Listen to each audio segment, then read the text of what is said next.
The prairie was quiet that morning, too quiet for a place that once echoed with laughter and horses.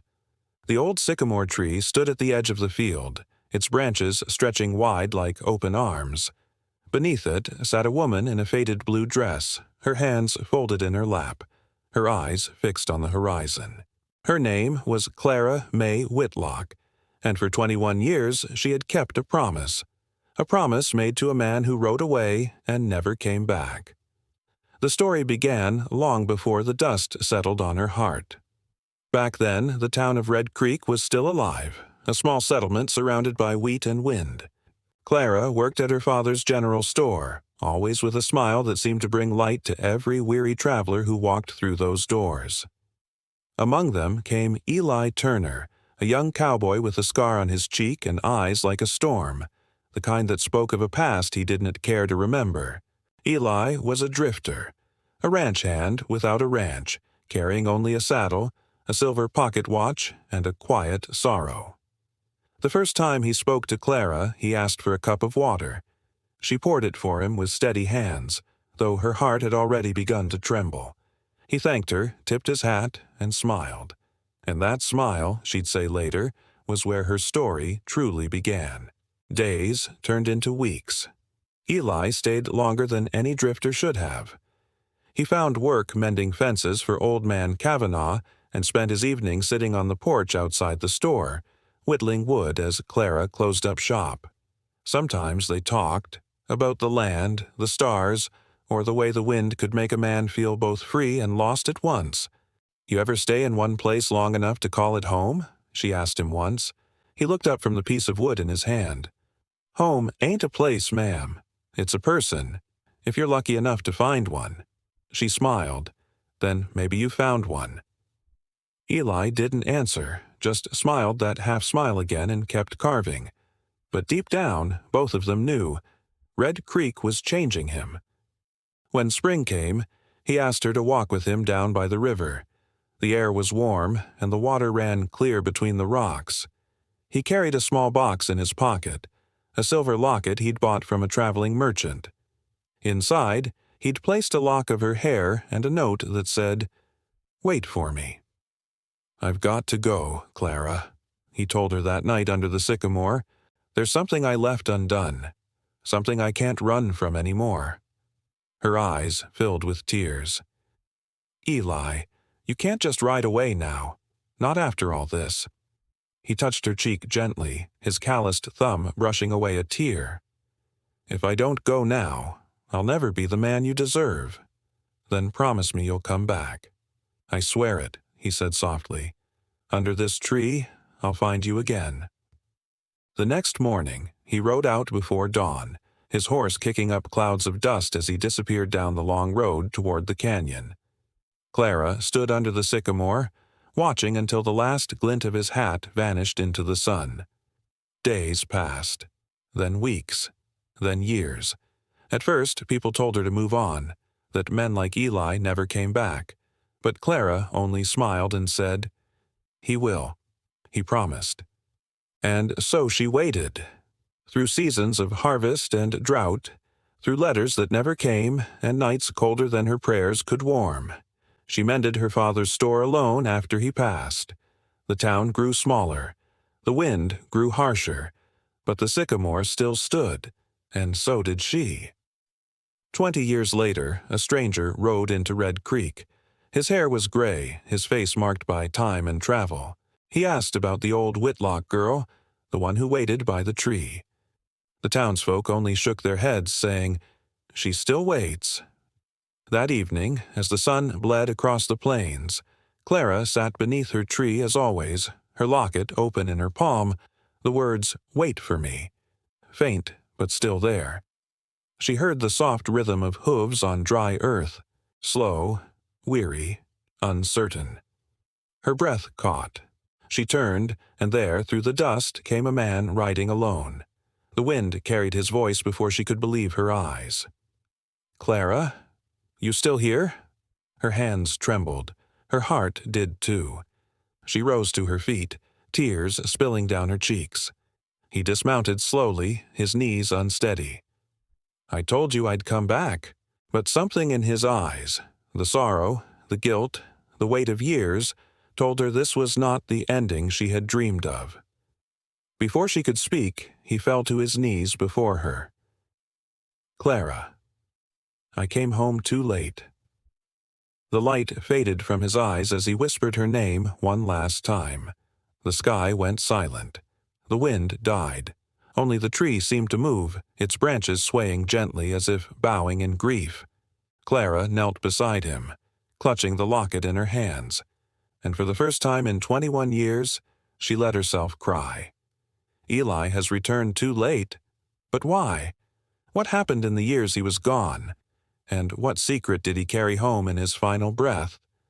The rest of the story is coming soon, so make sure you're subscribed so you don't miss it. Thanks for watching. The morning after Eli Turner's death came with the smell of rain. Dark clouds gathered above the plains, heavy with the weight of the story he had brought home. The townsfolk buried him behind the old church, a few miles from the sycamore tree, the same tree where Clara May had waited for more than half her life. She stood in silence as the preacher spoke the final words, her gloved hands folded tight. The locket rested against her chest, its chain cold against her skin. When the last shovelful of earth hit his coffin, she whispered, "You found your way home, Eli. Just not the way I prayed for." That night, the rain finally came. It beat against her window like a memory that refused to fade. Clara sat by the oil lamp, Eli's saddlebags open on her kitchen table. Inside were only 3 things: a torn letter, a small leather journal, and a folded piece of cloth with a child's name stitched into it, Lila Turner. Her breath caught. A child. Her hands trembled as she opened the journal. The first page bore Eli's handwriting. Rough, uneven, but unmistakable. "If this reaches Clara, know I never stopped loving her. I left to settle an old debt, but in doing so, I made a promise I couldn't break. I found a child alone in the desert, and she became mine. I meant to bring her home. Both of them." Clara's tears fell onto the ink, blurring the words. She turned the page and saw sketches. A little girl with braids, a horse with a white blaze, and a cabin near the mountains. The final entry stopped her breath cold. "I'm sick. The doctor says I won't make it through winter. I've sent word ahead to Red Creek. If she finds this before I do, tell her Lila's safe. Tell her I tried." Clara pressed the journal to her chest, her heart breaking anew. Eli hadn't abandoned her. He had gone to save someone else. She packed a small bag, saddled her old mare, and set out on the muddy trail east, following the last address written in Eli's journal, Fort Kavanaugh, 2 days' ride through the canyon. The land was rough, the wind cold, yet every hoofbeat felt like purpose. For the first time in years, she wasn't waiting. She was going. On the second evening, she reached the outskirts of Fort Kavanaugh, a half-abandoned mining post turned settlement. The place was quiet, the saloon windows boarded up, and the air smelled of iron and smoke. She found the sheriff's office, a small, crooked building with a fading sign that read, "Marshal Carter." Inside sat a man in his 50s with tired eyes and a badge that had lost its shine. He looked up from his desk when she entered. "Can I help you, ma'am?" Clara held up the cloth with the stitched name. "I'm looking for a girl, Lila Turner. Her father rode through here some months back." The marshal frowned, leaning forward. "Turner, you say? Tall man, gray hair, scar on his cheek?" Her voice shook. "Yes," he sighed. "He was here. Stayed a spell. Took sick. Bad fever. We buried him just past winter." "I know," she whispered, clutching her shawl. "But the girl." The marshal's expression softened. "The child's alive. Little thing, maybe 9 years old now. Sweet as they come. A family took her in, name of Hensley, out toward the ridge." Clara exhaled shakily, the first spark of hope she'd felt in decades lighting inside her chest. "Can you tell me how to find them?" He nodded slowly. "I'll ride with you come sunrise, but I should warn you, they don't take kindly to strangers asking questions." The next morning, the two set out toward the ridge, a hard, stony ride through dry wind and silent hills. As the sun rose, Clara looked over the horizon and whispered, "Hold on, little one. I'm coming." They reached the Hensley Ranch by noon. It was a humble place, a weathered barn, a cabin with a broken fence and a lone swing hanging from a tree. A woman stepped out onto the porch, her hair tied back with a red ribbon. Behind her, a little girl peeked out, bright eyes, brown curls, and a silver locket that shimmered in the sun. Clara's heart nearly stopped. That same locket, Eli's gift. The woman on the porch crossed her arms. "You're looking for someone?" Clara nodded, her voice trembling. "The girl, Lila Turner." The woman's expression shifted, wary, then pained. "You must be Clara." It was like hearing her own name spoken by fate. You know me?" The woman nodded. "Eli talked about you. Said if anything happened, I was to keep her safe. He made me swear it." Tears welled in Clara's eyes. "Then I owe you more than I can ever repay." The woman turned and called softly, "Lila, honey, come here." The child stepped forward, shy but curious. "Yes, Mama." The woman looked at Clara, then back at the girl. "This lady knew your father." The girl's eyes widened. "You did?" Clara knelt down, tears glistening in her eyes. "Yes, sweetheart, I did." Lila studied her a moment longer, then reached out, touching Clara's hand. "He used to tell me about you, said you were the reason he kept going." Clara couldn't speak. She just pulled the girl into her arms, sobbing softly into her hair as the wind moved through the trees. That night, Clara stayed with them. She read Eli's journal aloud by the fire, her voice trembling over every word. When she finished, she looked out at the stars through the cabin window and whispered, "You did keep your promise, Eli. Just not the way I expected." But even as she said it, a question lingered, a shadow that would not rest. Why had Eli been running? What was the debt he could never escape? At dawn, Marshal Carter came to the cabin with grim news.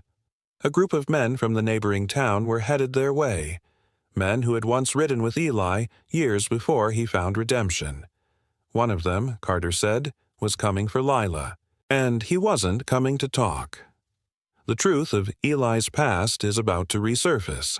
Can Clara protect the child he left behind, and uncover what really happened before time runs out? If you want to know what happens next, be sure to like and subscribe for Part 3. Thanks for watching. The morning came quiet. Too quiet for the ridge country. A blood-red sun crept over the horizon, and the clouds glowed like spilled wine. Clara stood on the porch, her dress brushing against the dusty boards. She stared toward the distant road, the air feeling heavy, the kind of stillness that always comes before trouble. Nearby, Marshal Carter tightened the straps on his saddle. His voice was low and gravelly. "They'll be here by noon," he said, not looking at her. "Men like that don't ride for peace." Clara's fingers grazed the smooth, cool stock of the rifle leaning by the door. "Eli gave his life to protect that child," she said, her voice a near whisper. "I won't let anyone take her." Clara's voice stayed calm, soft, a blanket against the fear. "Because some men can't let go of the past." Lila's response was surprisingly firm. "But we're not afraid of ghosts anymore." Carter mounted his horse and rode down to check the creek crossing, a lone figure disappearing into the brush. Clara turned and went inside, sitting with Lila on the rough wooden floor. She opened Eli's worn leather journal one last time. Between 2 pages, an old sealed envelope lay hidden. Her name was written on it, in his familiar, strong hand. Her heart began to pound against her ribs. She broke the seal gently, her fingers careful not to tear the fragile paper. Inside was a single folded letter. "Clara," it began, "if you're reading this, I'm gone. I never meant to leave you waiting." Her vision blurred as she read on. The man I became wasn't the man you loved. I rode with men who did wrong. I thought I could fix it later, that I could make things right, but I couldn't. Not until I found her, Lila. She gave me a second chance to be the man I should have been. If they come for her, don't run. Tell them the debt's been paid. Tell them Eli Turner died protecting what was right." Clara's tears fell, blurring the ink. She pressed the paper to her lips, the scent of dust and memory clinging to it. "Then I'll finish what you started," she whispered to the empty room. By mid-morning, the sound came. Hooves, distant and low at first, like thunder rolling through the canyon, growing steadily closer.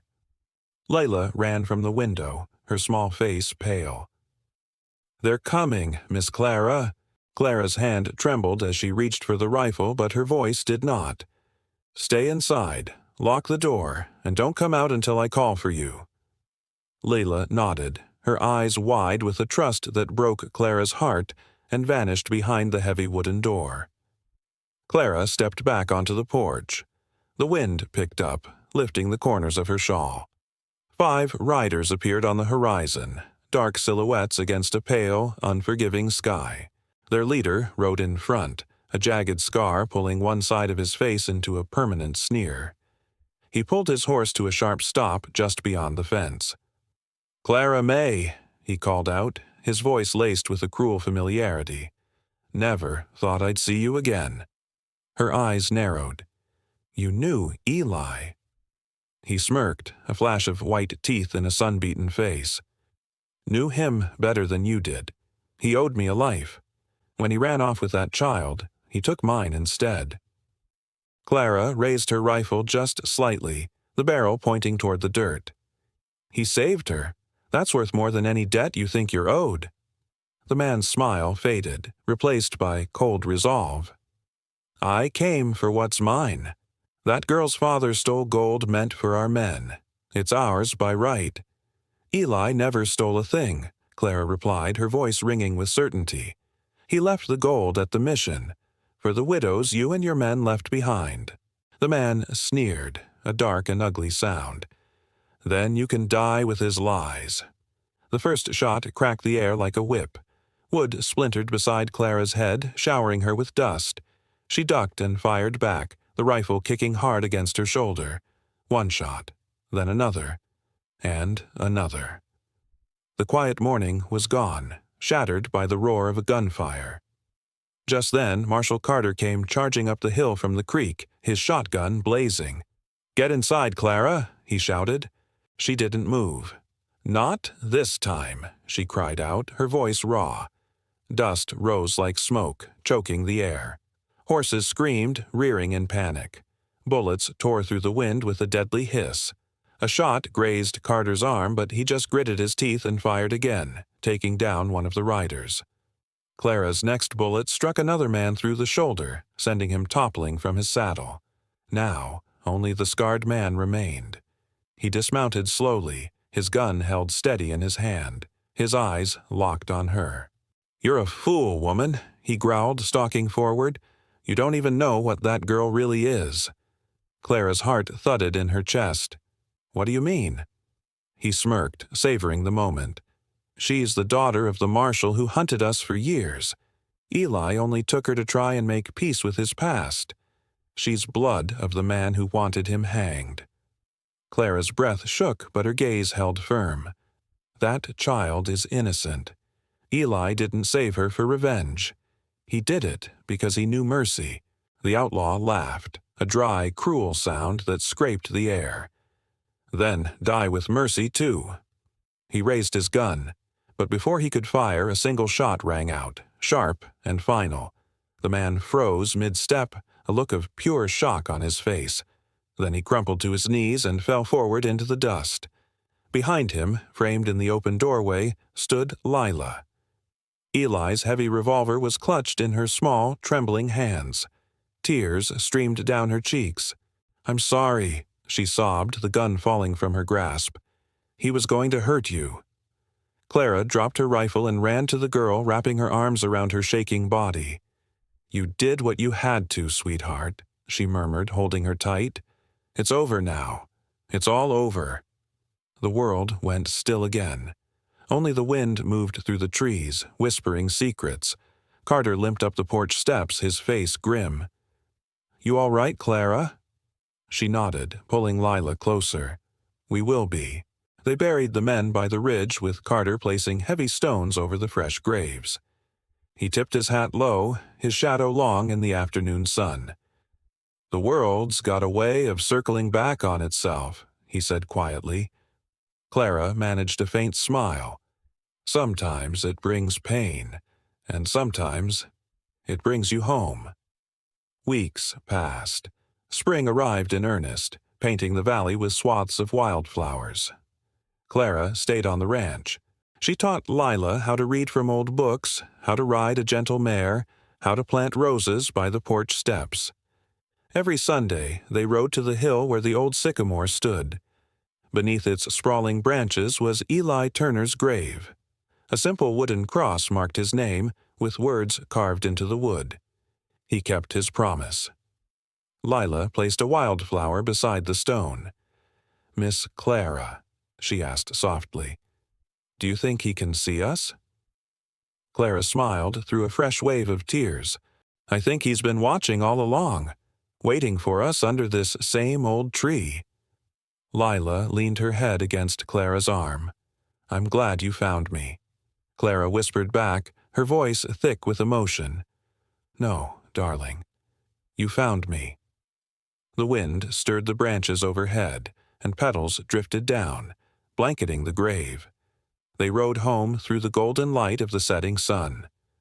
Clara looked back at the tree one last time. Her heart felt full, no longer empty and waiting.